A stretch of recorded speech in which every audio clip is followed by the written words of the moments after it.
The subject of today's meeting, which is manifestly inspired not only by Divrei Torah, one could note in particular, because this will be one of the principal foci, the parasha that we just read yesterday,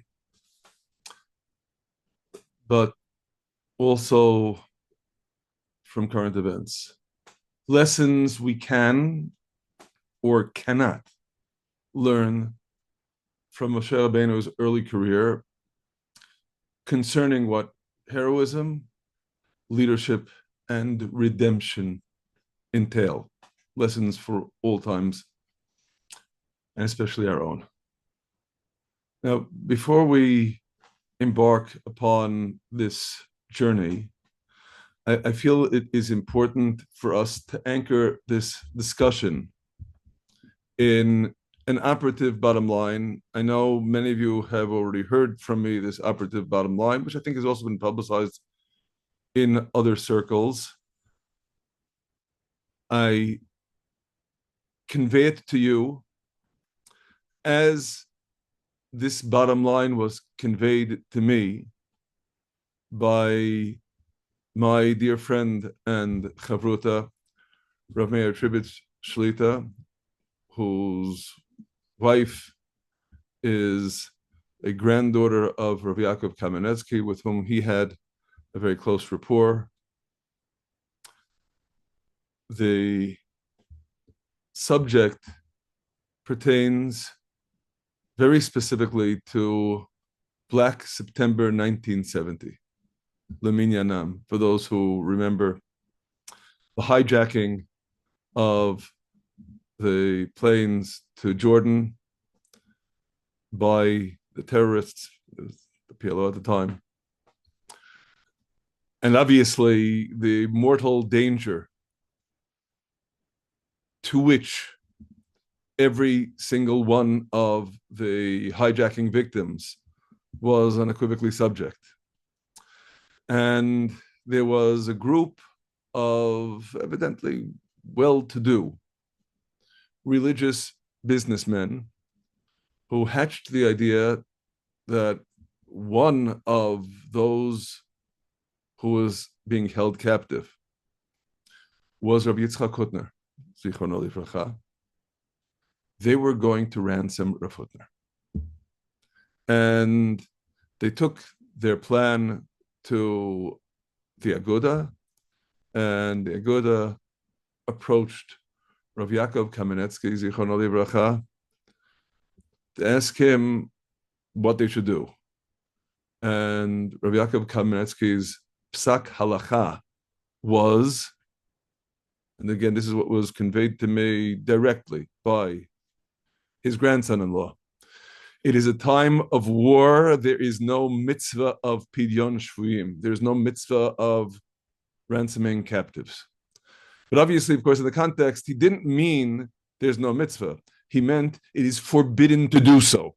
In a time of war, what is of all-consuming importance is vanquishing the enemy. Anything that will strengthen the enemy is categorically forbidden. I note this without further commentary as a framework for the ensuing discussion, because again, it's always important for us to consider any more abstracted ruminations to be grounded in a bottom line of halacha. I'd like to now put that on the side because we still have much more exploratory work to consider with respect to the issues that we'd like to consider this evening and their implications with respect to our lives and with respect to the times in which we live. I focus our attention on what we read about Moshe Rabbeinu. In particular, at the burning bush, when he has no shortage of arguments that militate in favor of his declining the mission that God is giving him. And the final one, this is in Shemot, Exodus, chapter 4, verse 13, Vayomer bi Hashem, shlach na biyad tishlach.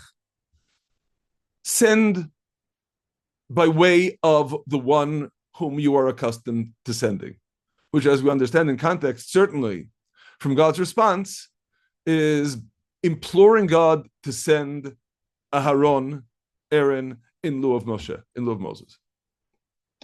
And what we read by way of response, Vayichar af Hashem b'Moshe, that God's wrath, as it were, is kindled against Moshe, and he reassures him. There's a kind of apparent disconnect. There is the expression of fury, followed by the reassurance that Aharon, your brother, the Levite, I know he does indeed serve as the speaker of divine prophecy, and he is going forth to greet you and will see you and be happy in his heart. And the comment, I don't have any specific attribution here, but it's a well-known idea that is often bandied about of the Baalei Musar, the ethicists. When we consider the circumstances, babies are being thrown daily into the river. What are you seeking all sorts of justifications to not accept this mission? Lives are at stake. And their ready response, in particular with respect to this final beseeching to send Aaron instead of Moshe, you're sending me to redeem the nation, a redemption that is built up on one innocent victim's back is not redemption. If Aaron is going to be slighted, I'm not going. It's not worth it. And I've given this idea much thought recently. How do we relate to that pronouncement? That in order for something to be redemptive, it cannot adversely affect a single individual. There is, of course, one inevitable consideration. I would almost describe it as a great big elephant in the room, and that is that evidently God disagreed. God not only disagreed, but there is this expression of fury. God's anger, as it were, is kindled against Moshe for having presented this argument.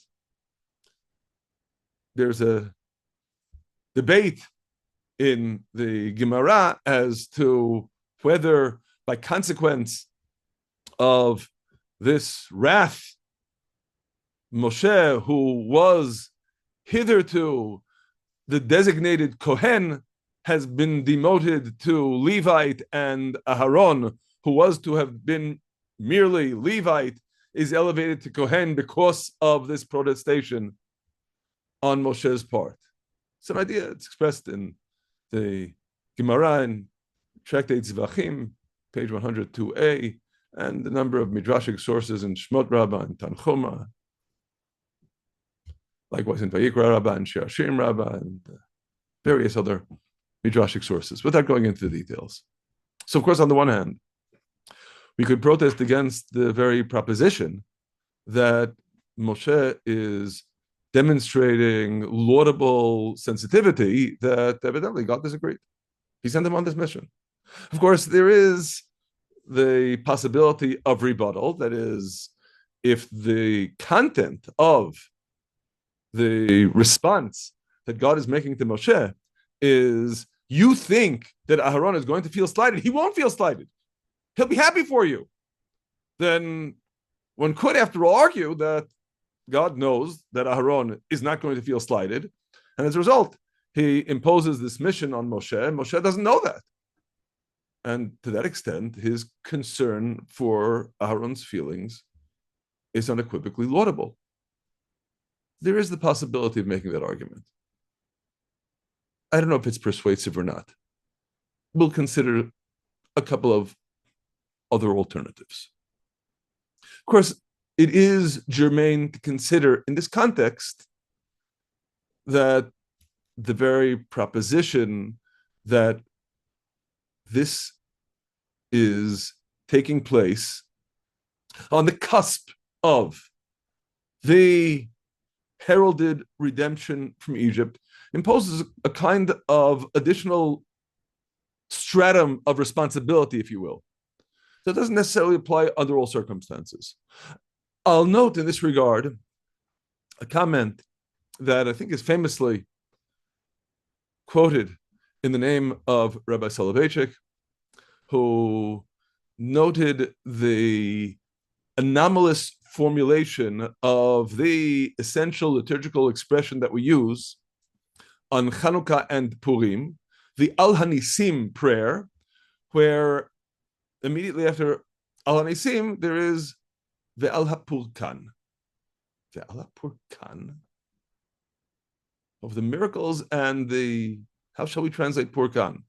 I suppose the most rigorous translation would be the relief. It's not even a Hebrew word. It's an Aramaic construction.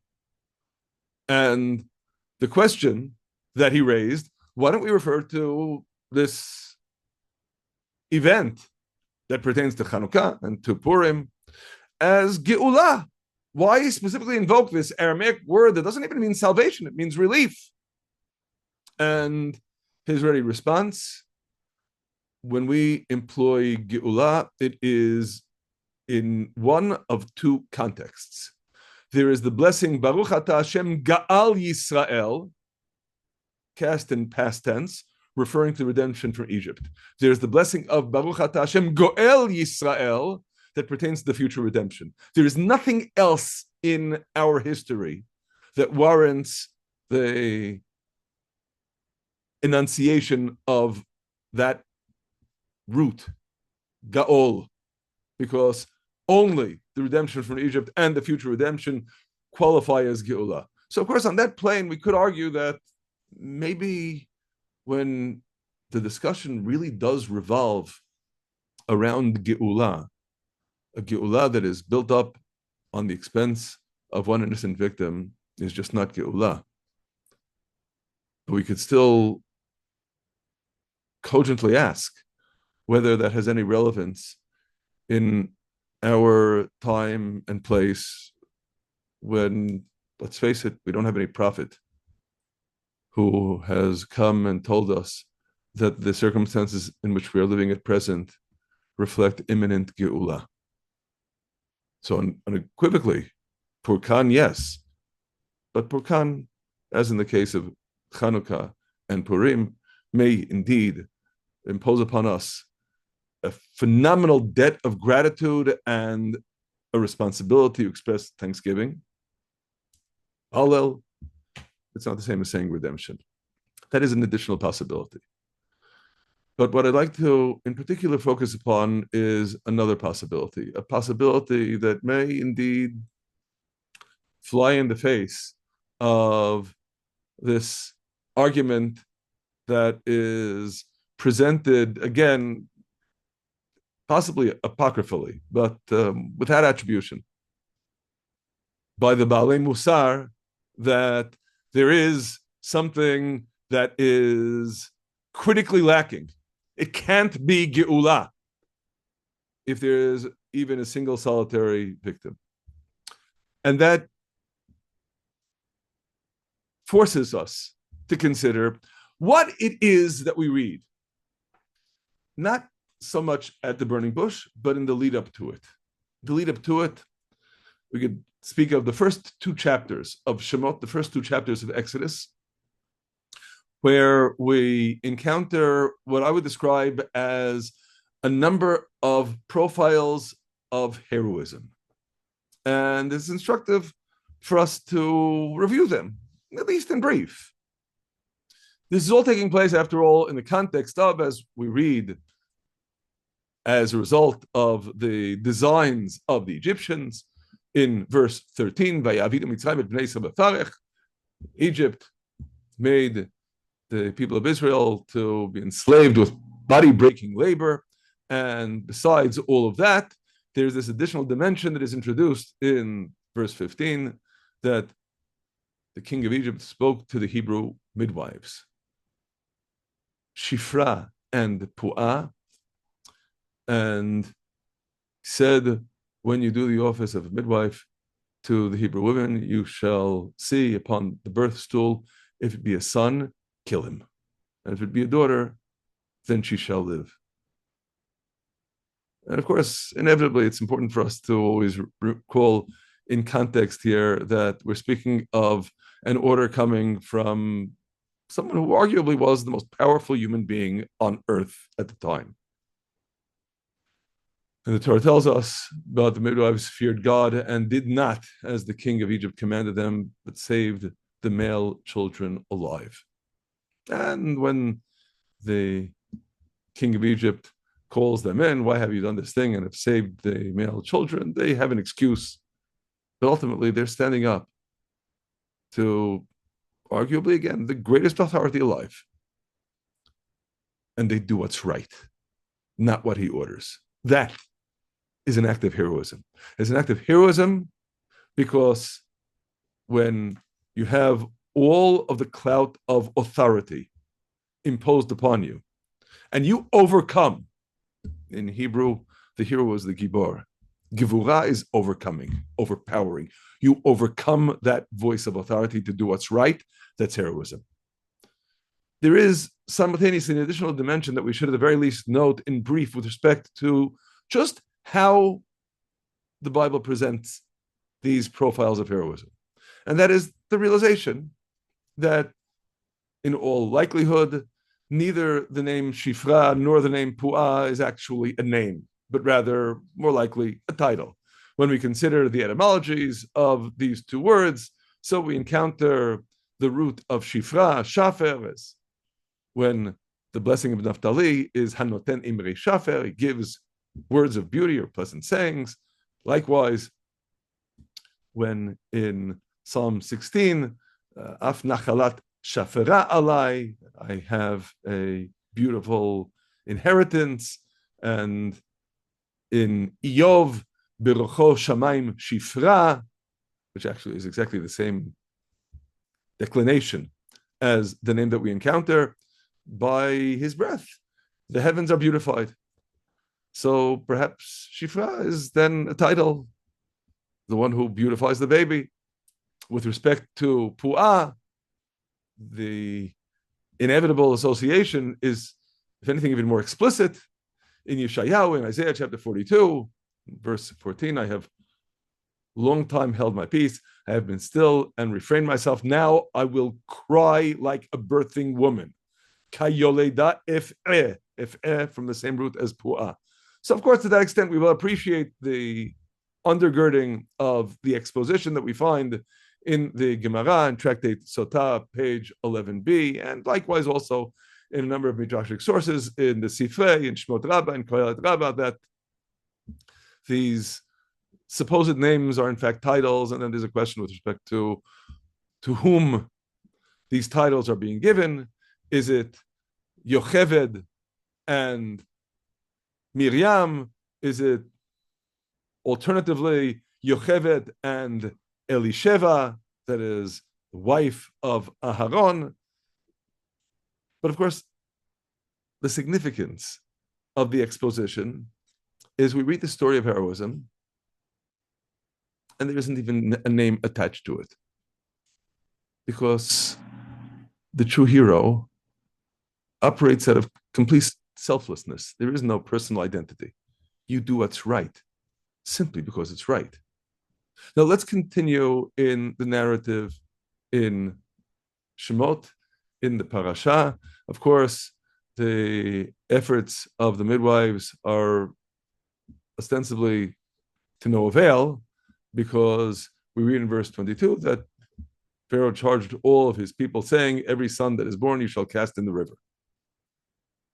And what do we read immediately afterward? The beginning of chapter 2, in the common reckoning, there went a man of the house of Levi and took as a wife the daughter of Levi. And the woman conceived and bore a son, and when she saw him that he was a goodly child, she hid him 3 months. And when she could no longer hide him, she took for him an ark of bulrushes, and she laid this ark in the flags, the reeds by the river's brink. And his sister stood afar off to know what would be done to him.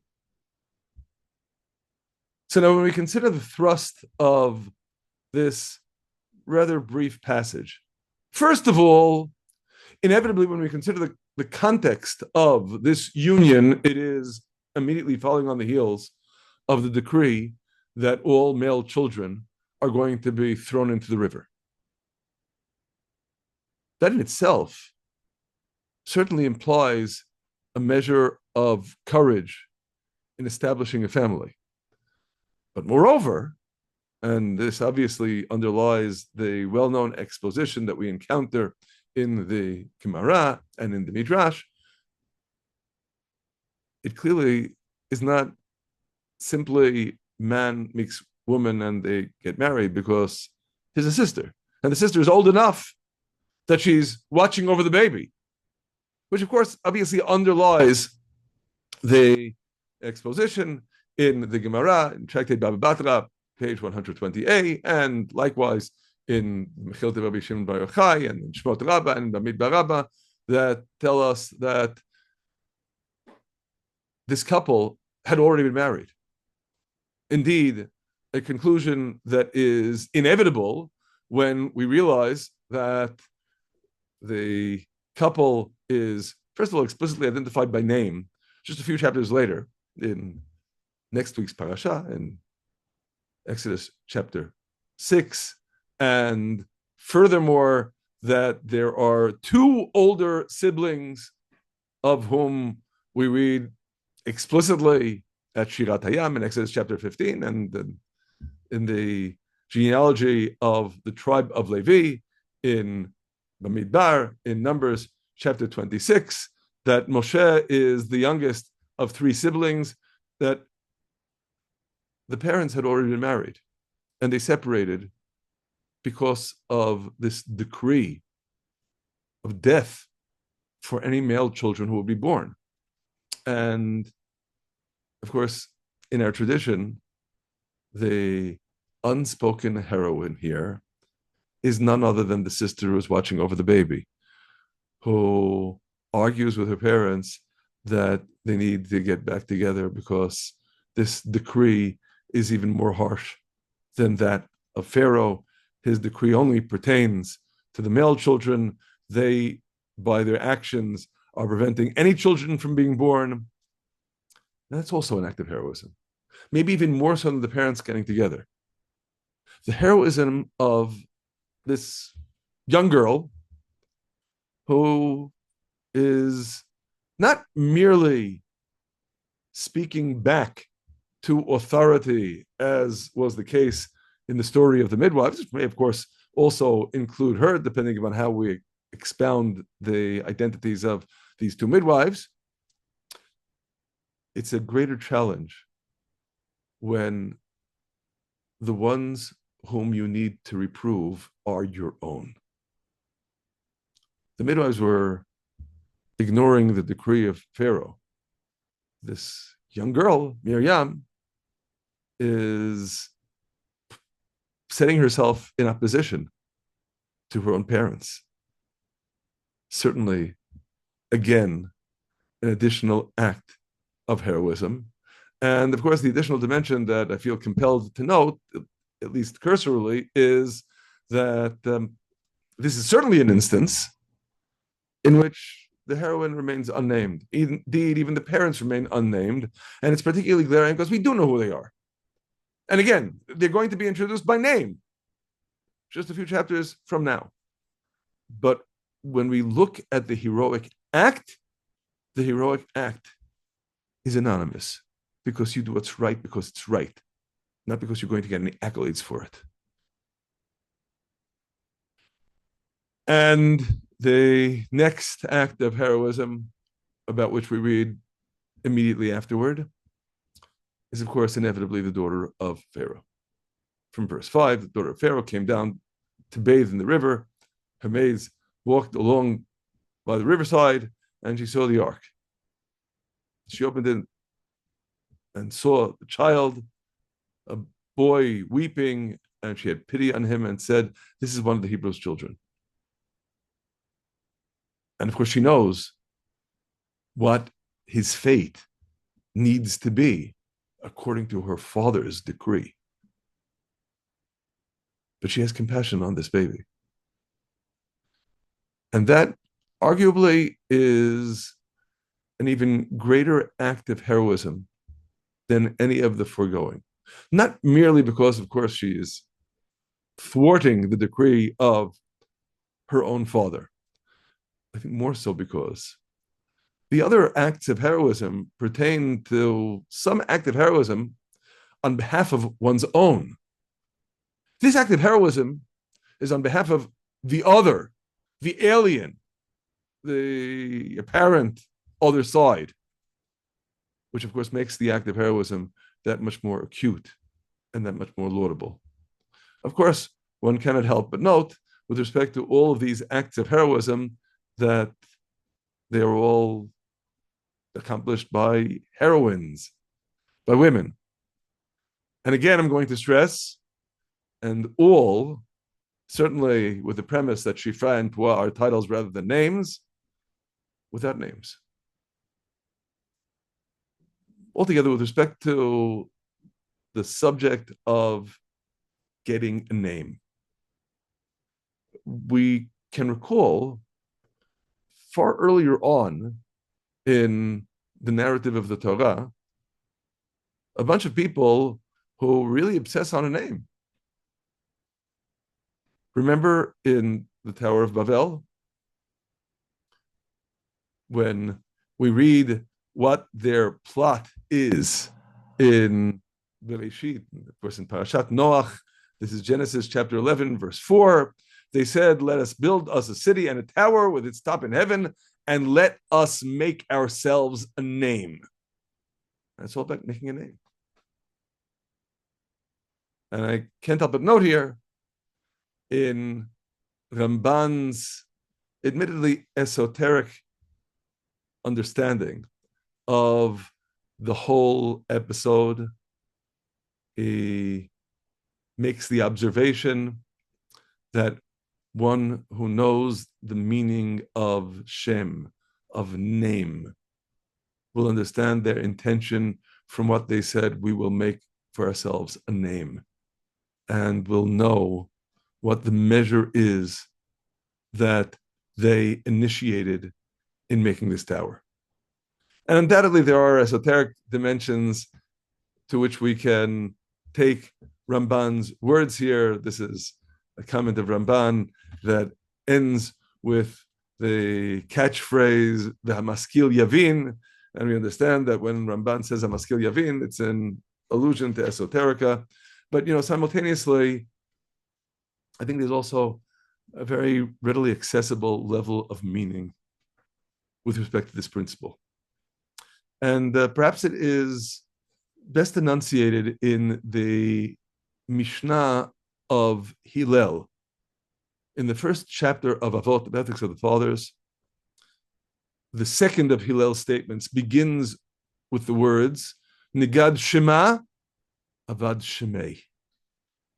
When one extends a name,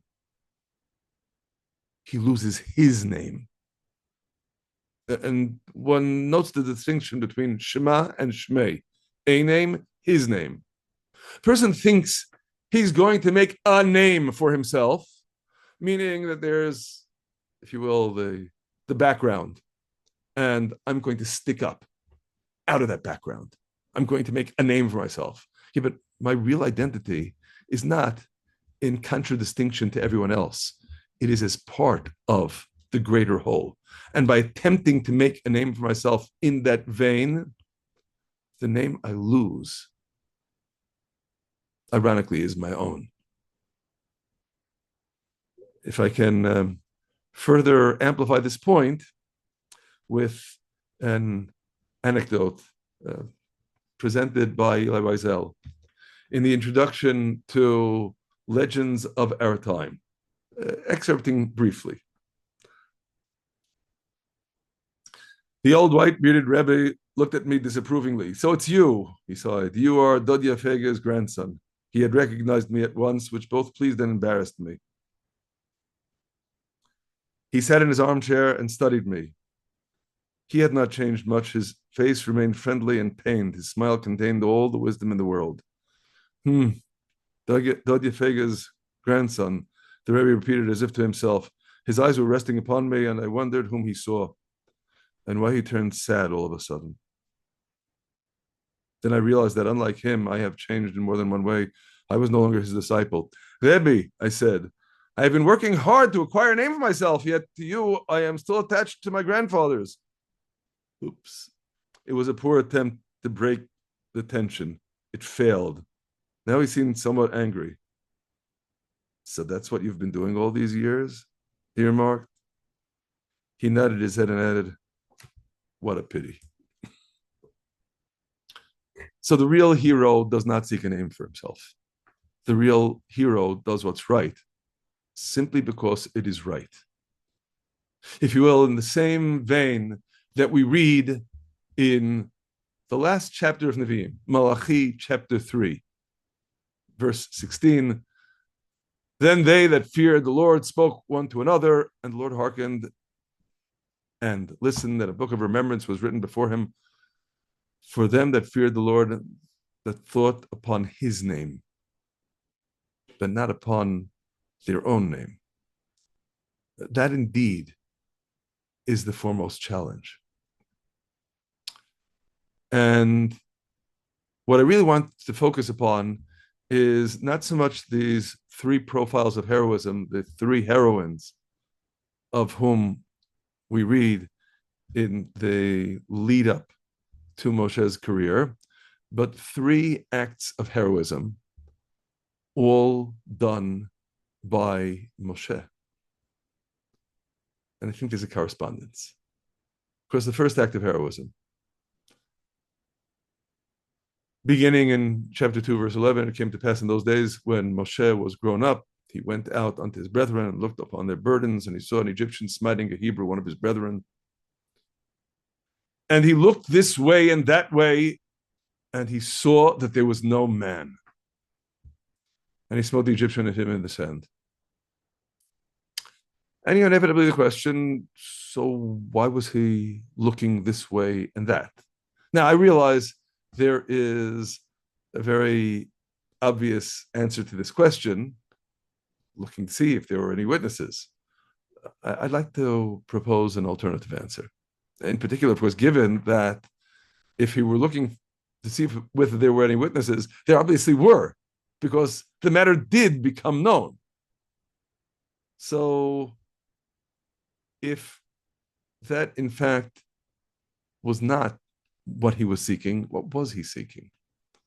And I'd like to submit. Mosheh sees a horrific miscarriage of justice. This innocent Hebrew slave being smitten by the Egyptian. So he looks around, who's going to do something? Who is going to get up and right this wrong? And he saw there was no one. And at that very moment, click, he realized he is the man. Apropos of the Mishnah of Hillel in the second chapter of Avot, of Ethics of the Fathers, that concludes with the imperative of imikom she'en anashim hishtadel liot ish, where there are no men, you be the man. He realizes there's no one else who's going to act here. This is up to me. I need to act. And of course, by so doing, he manifests what would be the imperative in the Torah as we read it in Parashat Kedoshim, Leviticus chapter 19, you shall not stand idly by the blood of your neighbor. And on the contrary, we have the whole concept of the rodef, that when someone is pursuing another, then it is an imperative to save the intended victim, even if it means at the expense of the life of the assailant. And this is indeed precisely what Mosheh does. He also, note, actualizes the imperative expressed in Yeshayahu, in Isaiah chapter 58, that the fast, as it were, that God has chosen is to loose the fetters of wickedness, to undo the bands of the yoke, to let the oppressed go free, and to break every yoke. So Moshe does that. And that's an act of heroism. And of course, inevitably, I'm going to further note that by engaging in this act of heroism, he is emulating the first act of heroism of the midwives. That is, there's this authority position. For them, it was the king of Egypt. For him, it is the Egyptian taskmaster. And he isn't cowed by authority. He does what's right because it's right. And by doing what's right because it's right, in a way, what we could note is he's actualizing the utmost level of imitatio Dei. When you see there is no man, and you recognize that you need to be the man. As we read in Yeshayahu, in Isaiah chapter 59, truth is lacking. He that departs from evil is considered mad, and God saw it, and it displeased him that there was no justice. In verse 16, and he saw that there was no man, and was astonished that there was no intercessor. Therefore, his own arm brought salvation unto him, and his righteousness, it sustained him. And likewise, in chapter 63, when the prophet sees this vision of God, as it were, who is it that comes from Edom with crimson garments from Botzra? And the question, why is your apparel red and your garments like the one who treads in the wine vat? And as it were, God's response, I have trodden the winepress alone. And of the peoples, there was no man with me. Again, ein ish. So I trod them in my anger and trembled in my fury, and their lifeblood is dashed against my garments, and I have stained my raiment. The imperative of doing what's right because it's right.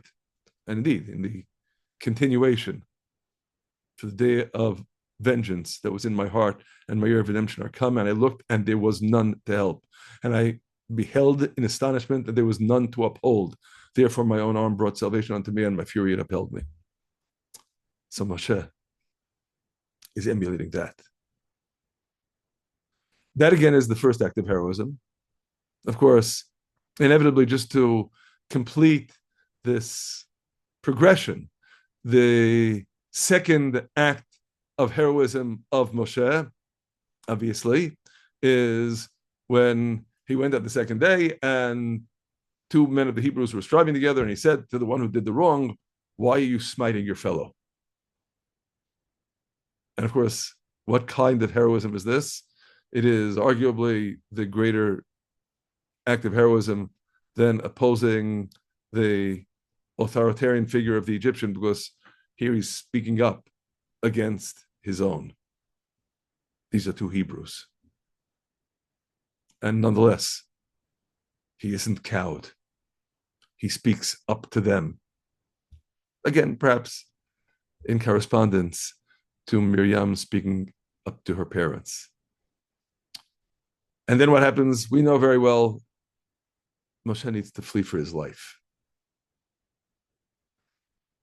And so he finds himself at the well in Pidyon, a fugitive, we can very well imagine that under such circumstances, the obvious message is just consider how you got to where you are right now, running for your life.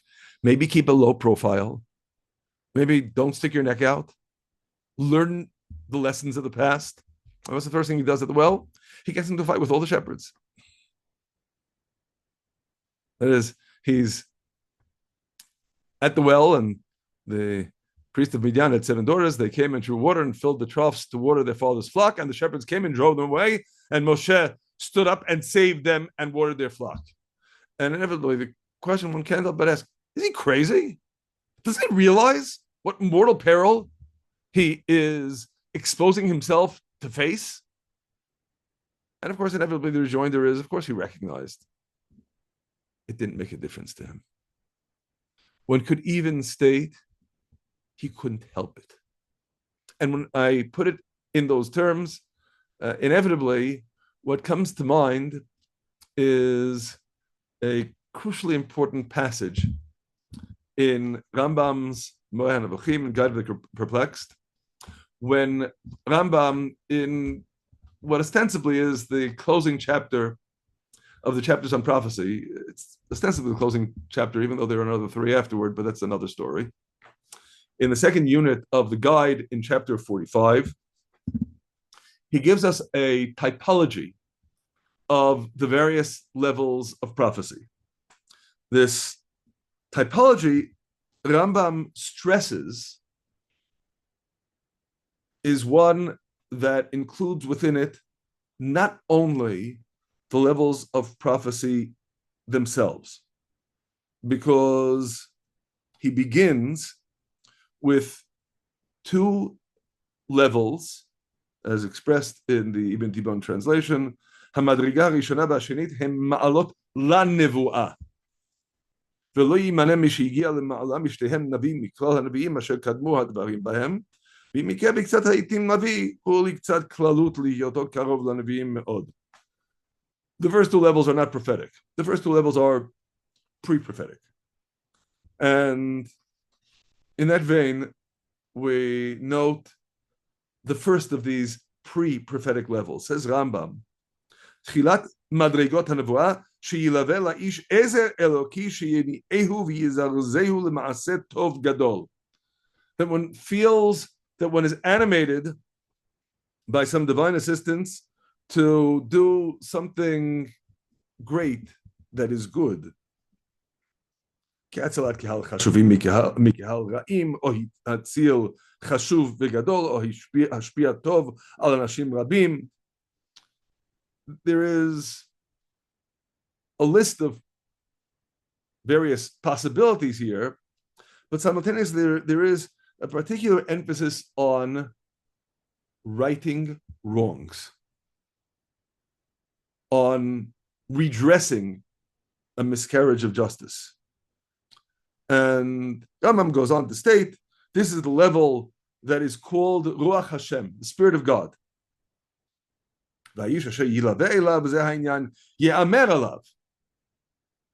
Someone who is thus animated is described as Salchalav Ruach Hashem, or Lavshauto Ruach Hashem, or Nachalav Ruach Hashem, or Haya Hashem Imo. Most of the citations here are from the book of Judges. And it certainly is not at all incidental, because Rambam goes on to state, V'zot hi madrigat shoftei Yisrael kulam. This indeed is the level that characterizes all the judges of Israel in the book of Judges. Asher ne'emar b'hem al haklal v'chi hekim Hashem lahem shoftim v'ya Hashem im hashoret v'hoshi'am.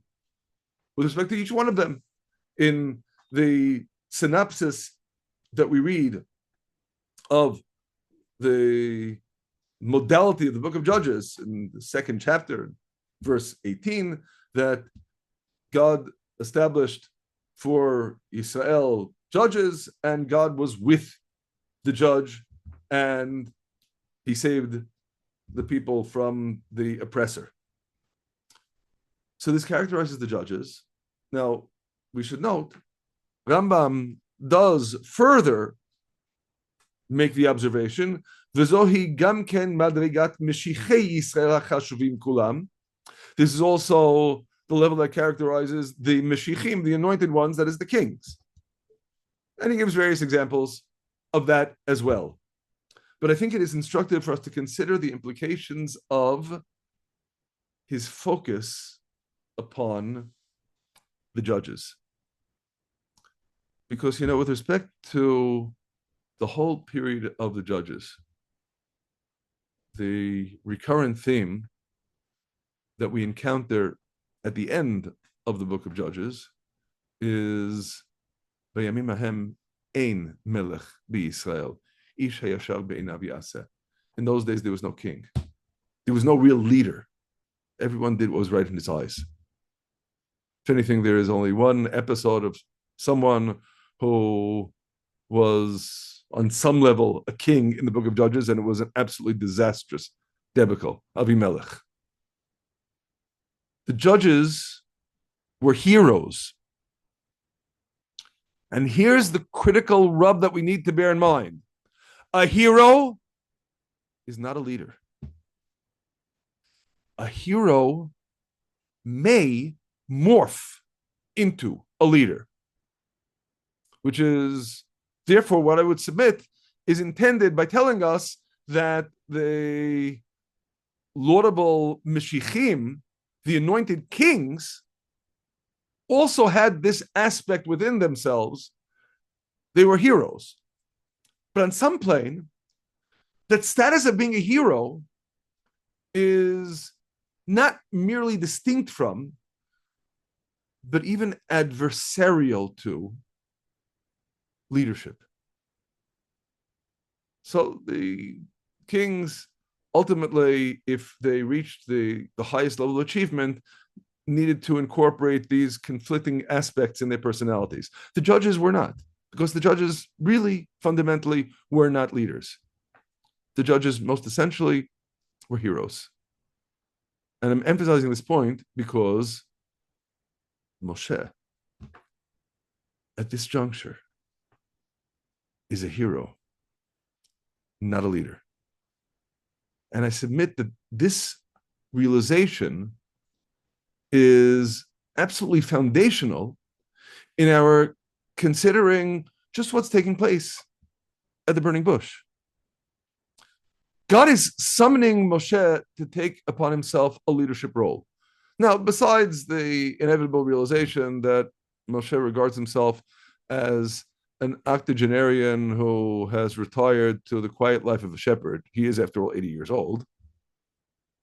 On a more fundamental plane, he says, my past history has nothing to do with leadership. I never led anyone. I was a hero. A hero operates as a lone wolf, again, without even an identity.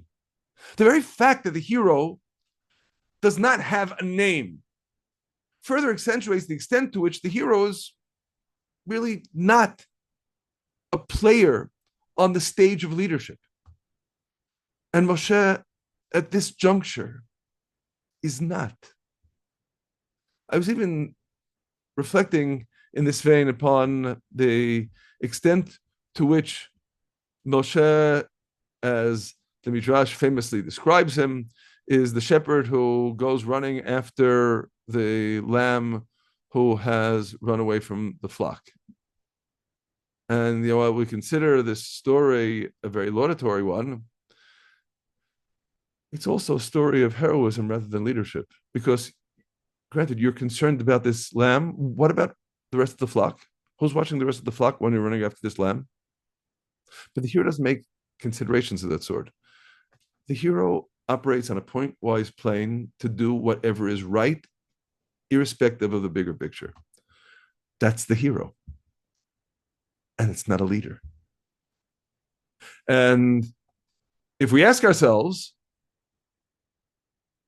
indeed, to what extent is Mosheh a leader even after the burning bush? So I must share with you, I recall quite a number of years ago, someone who is, I guess we could say, a headhunter, trying to determine the fitness of individuals for various positions, told me that one of his most cardinal questions in asking a candidate is, are you a leader or a follower? And if the candidate says, I'm a leader, the next question is, do you know how to get people to follow you? Because if you don't know how to get people to follow you, you're not a leader. A leader needs to have followers. Ein melech belo am. A king is defined in terms of having a people that regard him as their king. And perhaps in this vein, the most telling episode to cite is when indeed Moshe and Aaron go back to Egypt. So we read at the end of chapter 4 that Moshe and Aaron went and gathered together all the elders of Israel, and Aaron spoke all of the words that God spoke with Moshe and did the signs in the sight of the people, and the people believed. They heard that God had taken accounting of the people of Israel and had seen their affliction, and they bowed and prostrated themselves. And then what? And the very next verse, which of course is the beginning of chapter 5, we read that afterward Moshe and Aaron came and said to Pharaoh, thus says God, the God of Israel, send forth my people that they may celebrate with me or serve me in the wilderness. And there's a glaring lacuna here, because after all, they had gathered together all the elders of Israel. And who's coming to Pharaoh? Just Moshe and Aaron. And the Midrash comments, what happened to all the elders? That as they're on the way to Pharaoh, they're dropping off one by one or two by two. And by the time Moshe and Aaron come to the palace, where is everyone? They're all gone. And of course, inevitably, we realize if they didn't follow you, you weren't leading them. So, of course, on that plane, we understand on a completely different level the ongoing argument of Moshe against accepting God's mission. Moshe says, you need to looking for a leader. I'm not a leader. I'm a hero. We can countenance certainly the possibility that Moshe is completely upfront in recognizing that he has been a hero, but he doesn't see in himself any of the qualities of leadership. And he's right. Except that, obviously, man sees with the eyes, only God sees the heart. God knows that while thus far Moshe indeed has not been a leader, has not been in a position of leadership, he has what it takes. And when in the moment of crisis, there will be a need for leadership, he will rise to the challenge and become leader. And of course, inevitably, we need to consider when that happens, more than at any other stage. Of course, it happens at the moment of crisis, when the people fail, at the time of the golden calf. To be able to, as it were, stand up to God and say, as we read in Exodus chapter 32, verse 32, okay, if you forgive their sin, fine. And if not, please blot me out of the book that you have written. If you do anything to them, you got to do it to me. I am so completely identifying with the people, despite the fact that they have sinned. You can't touch them without me first. That's a leader. And that's indeed what we see likewise in chapter 33, the ongoing argument of Moshe as the advocate on behalf of the people, despite the fact that the people have sinned. But, the insistence that if your presence does not go up with me, then we're not going. And wherein then shall it be known that I have found grace in your sight, I and your people, by your going with us. That insistence, that is Mosheh, the leader. And of course, the most apt expression of this is an idea that we find enunciated somewhat whimsically in the Midrash, in Shir Shirim Rabbah, that when Rabbi Yehuda Nasi was sitting and expounding, the audience started dozing off, and he makes the comment that one woman in Egypt gave birth to 60 myriads, as it were, in one pregnancy, and the reference, of course, being to Mosheh, because Mosheh is of commensurate status, of equivalent weight to 60 myriads of Israel, the entire nation. The whole idea that Mosheh is equivalent to all the people, Mosheh uvnei Israel, Mosheh shakul keneged kol Israel, as the Midrash expresses it, because a leader needs to encompass within his own self the klal, the whole generality of those whom he is leading. That's his obligation, that's his responsibility, that is his necessity. I once heard a somewhat whimsical proposition that it is in this vein that we can understand the Gemara in Perek Chelek of Sanhedrin, page 110a, that tells us that the people suspected Mosheh of adultery with their wives, which of course seems so utterly preposterous, considering that Mosheh didn't maintain a marital relationship with his own wife.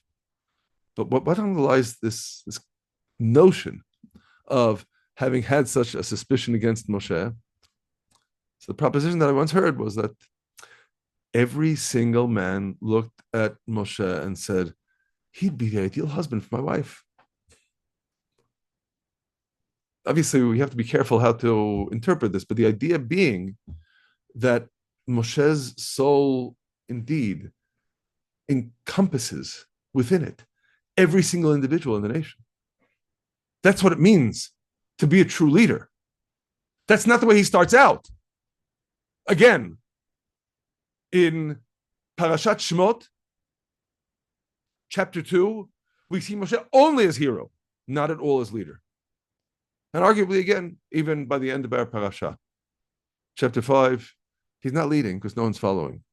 Maybe at the end of the parasha, when Moshe is sticking his neck out in arguing with God over the delayed redemption, we see the first glimmer of leadership. But it's a leadership that becomes forged through the crucible of crisis. It's not there at the outset. And of course, inevitably, then, the question that we need to ask ourselves is, so, remember our starting point. With respect to the concern for Aharon, shlach na biyad tishlach, send Aharon, don't send me. It certainly is a legitimate complaint, the legitimate complaint of the personality of the hero who is always concerned with righting wrongs, with fighting misjustice. But is that a consideration of a leader? I'm not so sure.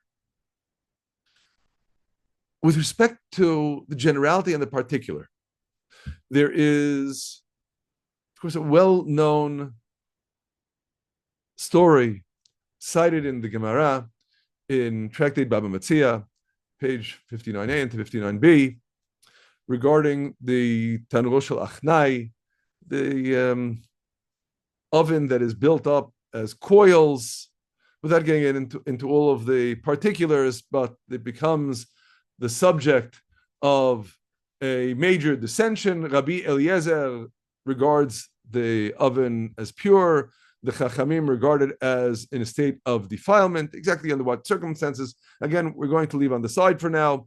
And then there is, in rapid fire succession, the presentation by Rabbi Eliezer of 4 lines of evidence in justifying his position, none of which succeeds. The first, if the halacha accords with me, then let this carob prove it, and the carob tree uprooted itself and moved, either 100 cubits or 400 cubits. And the response of the other sages, we don't bring evidence from carob trees in halachic deliberations. And the next, if the halacha is like me, let this brook of water prove it, and the water starts flowing uphill. But the response is, we don't bring evidence from brooks of water. And the next, if the halacha is like me, let the walls of the Beit HaMidrash, the house of study, prove it. And the walls of the Beit Midrash incline to fall down until Rabbi Yehoshua shouts them down, berates them. If Torah scholars are arguing in halacha, what is it your business? So the Gemara says that the walls didn't straighten up out of deference to Rabbi Eliezer, but they didn't keep on falling out of deference to Rabbi Yehoshua, and they're still kind of in some state of inclination. And it's important for us to appreciate, on some level, inevitably, the identity of Rabbi Eliezer is the one who is the quintessential receiver of the teachings of his master, Rabban Yochanan ben Zakkai, the bor sud she'eino me'abed tipa, the lime in the pit that doesn't lose a drop. And all of these lines of evidence are about being a passive receiver. The carob tree is legendary for not even delivering fruit for 70 years. It absorbs. You have to receive. Water, of course, is completely receptive. It fills its container. It doesn't flow uphill, it flows downhill. The walls of the Beit Midrash, of course, they absorb all of the Torah that is being discussed in the Beit Midrash, in the whole of study, but they don't interfere. So you need to receive. And ultimately, the final level, you need to receive. If the halacha is like me, let the heavens prove it. Gemara says, a divine echo went forth and said, what are you arguing with Rabbi Eliezer? The halacha is like him everywhere. Whereupon Rabbi Yehoshua gets up on his feet and says, Lo v'shamayim, it's not in heaven. And the Gemara explains, what does Lo v'shamayim mean? Amar Rabbi Yirmiyah, shekvar nitna Torah mehar Sinai, ein anu mashgichim bevatko. The Torah has already been given at Sinai, we don't pay attention to divine echoes. Because you already wrote in the Torah, Hacharei rabim lahatot, to incline after the majority. And the postscript on the Gemara reports that Rabbi Natan bumps into Eliyahu, and he asks him, what was the Holy One, blessed be he, doing at that time? And the response of Eliyahu, he was smiling and saying, my children have vanquished me, my children have vanquished me. Okay, so this is the story as we read it in the Gemara. Obviously, there are many levels at which we need to consider what's taking place in this Gemara, most of which are not really relevant for the purposes of our discussion, but one critically is. And that is, there's an out-and-out contradiction here. The divine echo says the halacha is like Rabbi Eliezer, but the halacha is not like Rabbi Eliezer, because in as much as we rule like the majority, acharei rabim lahatot, the majority ruled against Rabbi Eliezer, so the halacha doesn't accord with him. So what is the import of this divine echo that proclaims that the halacha is like Rabbi Eliezer? Maharal addresses this passage in the Gemara in 3 separate places in his writings, in Netivot Olam, in Netiv Ahavat Hareya, in the 2nd chapter, of course, in the Chidushei Agadot, the glosses on the Agadot of the Gemara, which is on this passage in the Gemara, in the 3rd unit of the Chidushei Agadot. But most decisively, he addresses this passage in Be'er HaGolah, in the fourth Be'er. And while we don't have time to discuss what Maharal writes so much inside, he addresses this question of the glaring contradiction between what the Bat Kol, the divine echo, said on the one hand, and what the Torah says, on the other. And what emerges in Maharal is, it's not a contradiction. It's not a contradiction because there are indeed different levels of truth. Truth is not something that is monochromatic or monolithic. There's a level of truth that pertains to the divine echo, where the divine echo emphasizes Maharal, operates on the level of the individual. And on that level of the individual, Rabbi Eliezer is individually the greatest of the Chachamim, and it would be appropriate for the halacha to accord with him even against the many. But the Torah doesn't operate on the level of the individual, the prat. The Torah operates on the level of the klal, the generality.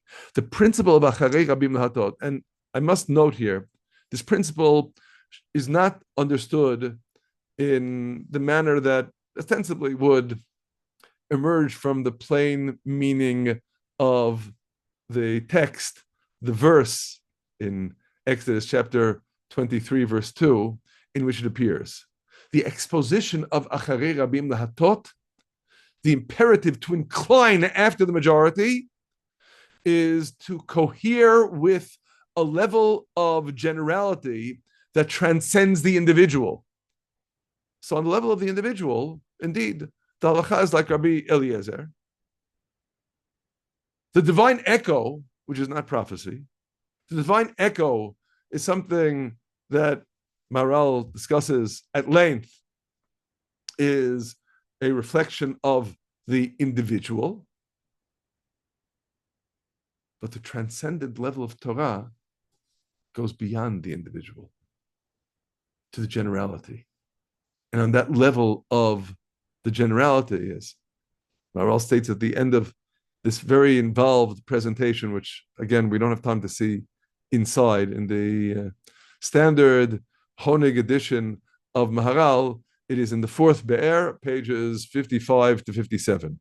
At the end of this passage, Maharal emphasizes the Torah is Hasechel Ha'ilyon Hapashut, the heavenly, simple intellect that transcends the foibles of the individual. Lo halcha achar haprati, rak achar klal. And it does not incline after the individual, it inclines after the generality. And as a result, we don't pay attention to divine echoes, because that's a lower level, it's a level that pertains to the individual rather than the generality. So even though the Bat Kol says the halacha is like Rabbi Eliezer, there is, if you will, a higher level that is reported by Eliyahu, and that is, my children have vanquished me, because they want that level of the generality. They want to be able to acquire Torah. Now, I admit that this idea of generality and particularization may sound very difficult to grasp. I'd like to try to illustrate it with a couple of analogies, beginning with a very basic one. Statistics. What I like to describe as the miracle of statistics. You have a coin and you toss the coin. For argument's sake, it comes up heads. The next time that you toss the coin, what's the likelihood of it coming up heads? 50%. Just as the first time. Assuming a balanced coin, of course. It comes up heads again. 2 heads in a row. What's the likelihood that the third time will come up heads? Still 50%. 10 times in a row it comes up heads. What's the likelihood on the 11th time it comes up heads? It's always 50%. Every individual toss of the coin is completely autonomous, completely distinct, completely unrelated to every other toss of the coin. And as a result, every single time, regardless of every other toss, it's 50% heads, 50% tails. And we would think that complete autonomy of every particular case would lead to no order at all. And yet we know that if you toss the coin enough times, you will end up with approximately 50% heads, 50% tails. The miracle of statistics. What I can only describe as a whole that is greater than the sum of its parts. The klal, that generality, that on the one hand, ostensibly is only composed of the particulars, has a kind of life and dynamism of its own that transcend all of the particulars. And that's the level of Torah. The hero, however great he may be, is an individual. Rabbi Eliezer is a hero. Torah is at the level of generality. And this isn't merely some particular case, for example, in a specific halachic debate. This principle of acharei rabin mahatot, so we have received from the sages, is an absolutely foundational one, understanding how Torah operates. We consider the generality, not the particularization. So, if you will, statistics teach us this lesson. There can indeed be a whole that transcends the sum of all its parts. And Torah focuses us upon that whole. Leadership is about the whole. Heroism can be about particulars. Every single particular is precious. I'm not in any way saying this to minimize the importance of the individual. But leadership needs to seek a broader picture than that. Now, I realize the illustration of tossing a coin may put matters into concrete terms, but I can certainly appreciate it doesn't really help very well in trying to understand what this would truly mean. And to that end, we consider an additional dimension, the additional dimension that is enunciated perhaps most strikingly in a passage in Sefer Kuzari. Before I get to the passage in Sefer Kuzari, just by way of introduction, I feel compelled to share with you an idea that is enunciated by Rav Saadia Gaon in his philosophical magnum opus, arguably the first classic work of Jewish philosophy, Ha'emunot V'Hadayot, in the 9th treatise thereof, which pertains to the world to come, in which Rav Saadia makes the argument that there clearly must be some realm of life after death, because if that were not the case, how could we understand the readiness of Yitzchak to sacrifice his life on Mount Moriah?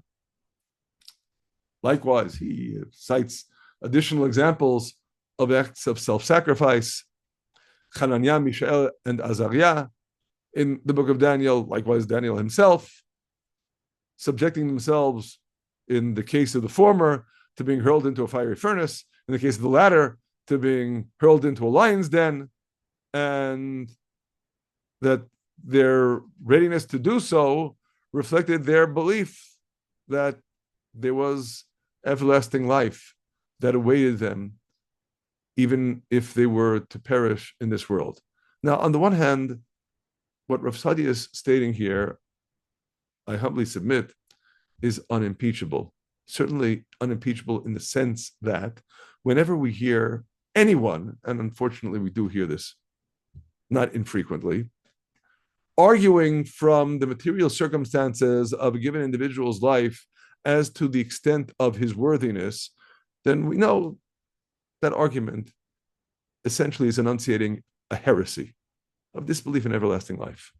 We regard life in this world as merely the briefest of parentheses in a continuum that is eternal. And it's important to emphasize that point.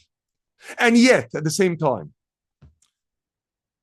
Rabbi Yehuda Halevi, without making specific reference to Rav Sadia, evidently dissents with his contention.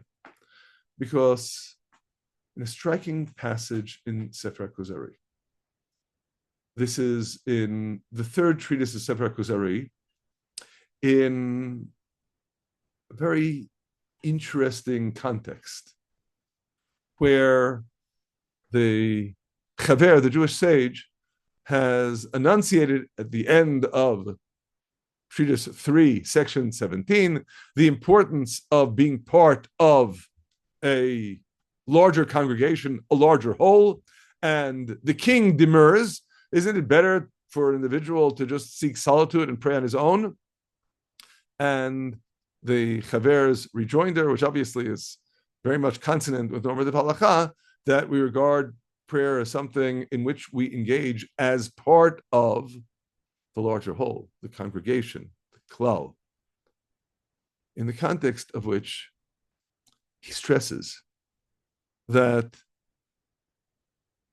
the individual needs to see himself as part of the tzibur, the greater whole, the greater community of which he is a part.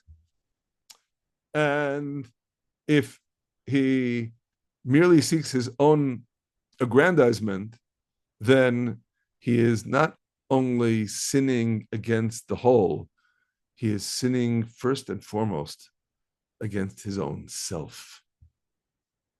Because the individual, in the broader context of the community, is like a limb of an organic whole. So Rabbi Yehuda Halevi, who is, of course, writing both sides of the dialogue and was himself a physician, as we know from various other attestations, uses the example, which, of course, at the time was pretty foundational in the practice of medicine, and that is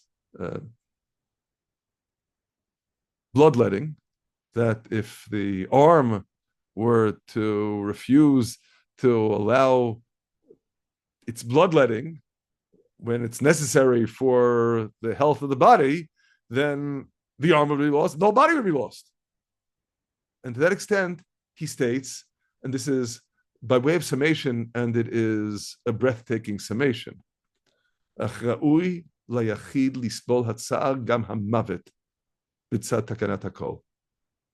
individual should be willing to suffer anguish and even death on behalf of the larger community. What does that mean? Unlike Rav Sadia, Rabbi Yehuda Halevi is not invoking the world to come at all here. He does, of course, elsewhere, but not here. What possible justification could there be for the individual to sacrifice his very life for others, for the community? If he sacrifices his life, what has he left? Again, without bringing everlasting life into the picture. I fretted over this passage for years until at some point I realized the answer is self-evident. And perhaps the best way to appreciate the answer by way of contrast is to cite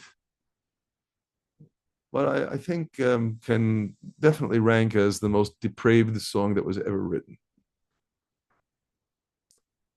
Certainly, I appreciate that there may be a stiff competition for the title, but I would still argue that the most depraved song ever written was Imagine by John Lennon.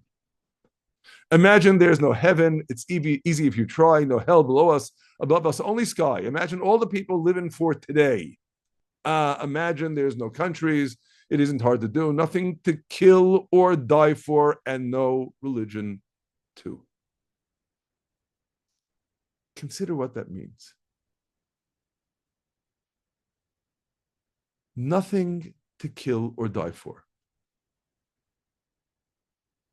And one could well add, as an inevitable extension of that, and nothing to live for either.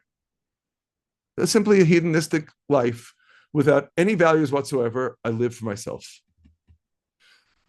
Such a life is not merely bankrupt. It is so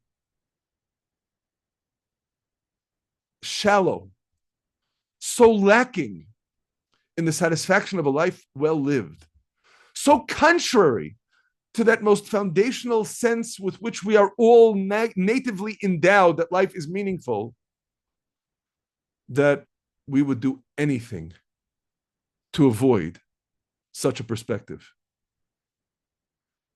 If then we recognize that if there's nothing we're prepared to die for, we're not living for anything, then we are prepared to die for something that is greater than ourselves.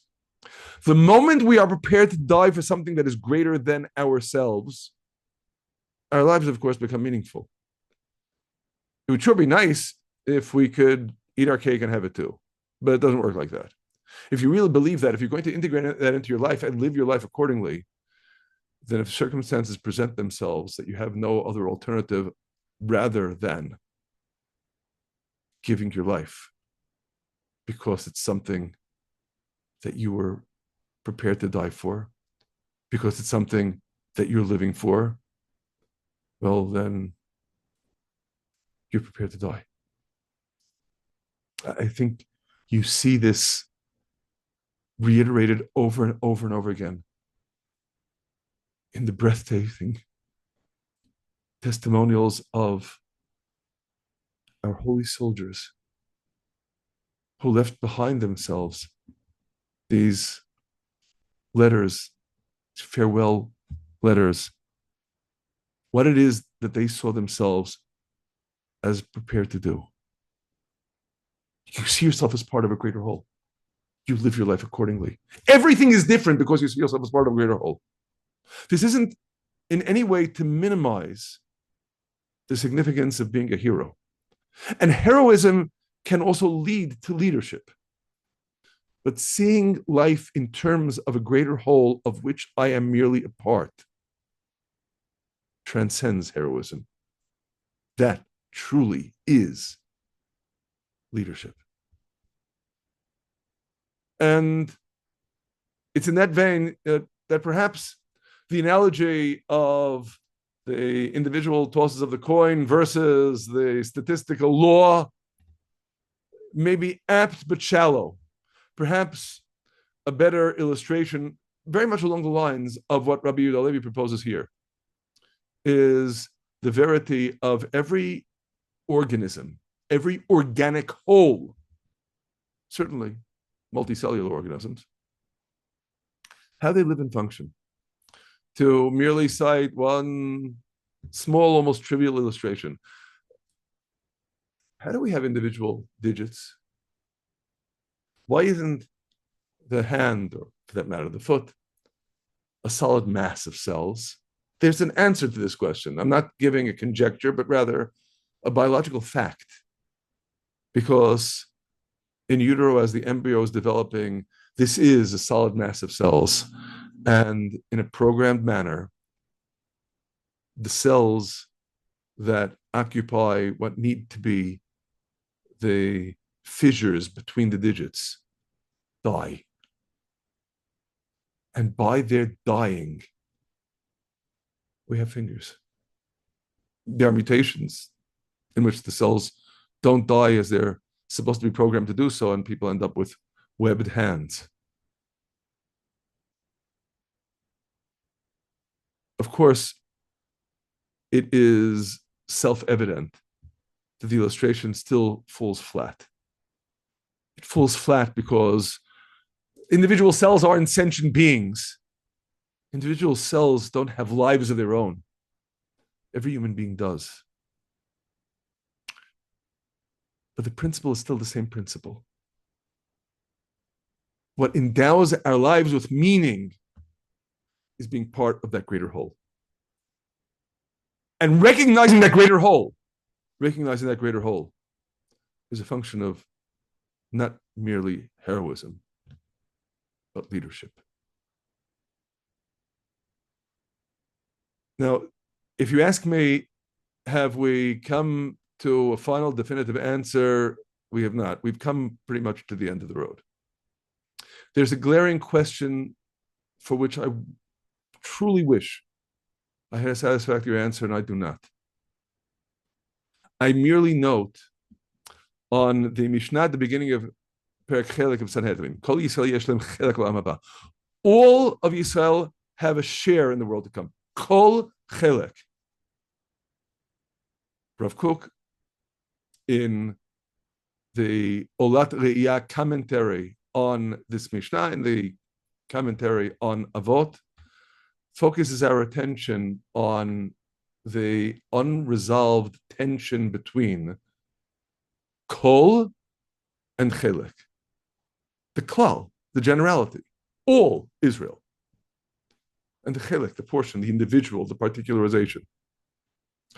And what he states is that what the Mishnah is enunciating is precisely that the individual does not drown in the sea of the generality, nor is the generality merely subjected to the individual, that each one has its role and its significance. And we certainly yearn to be able to see things in those terms. But at times, there can be a conflict between the kol and the chelek. So we certainly are not going to subscribe to some fascist ideology in which the individual is rendered impotent and inconsequential because all we care about is the generality. But we are certainly no more going to subscribe to the polar opposite, which I suppose would be laissez-faire capitalism taken to the extreme of what we care about is the individual, and there is no generality of which to speak. There are both, and we need to grapple with them both. And returning on that note to the point with which we began, and with this we conclude, the realization that when Mosheh implores God to send Aaron, he is acting as hero. He's not acting as leader. We can't fault him for that. He had no experience as a leader yet. But we need to consider what true leadership demands and what it needs to demand of us. And inevitably on that plane, we cannot help but yearn in our fraught times for true leadership guided by God in knowing how to address the challenges before us. I think everything else should merely be left as an exercise for our own individual contemplation.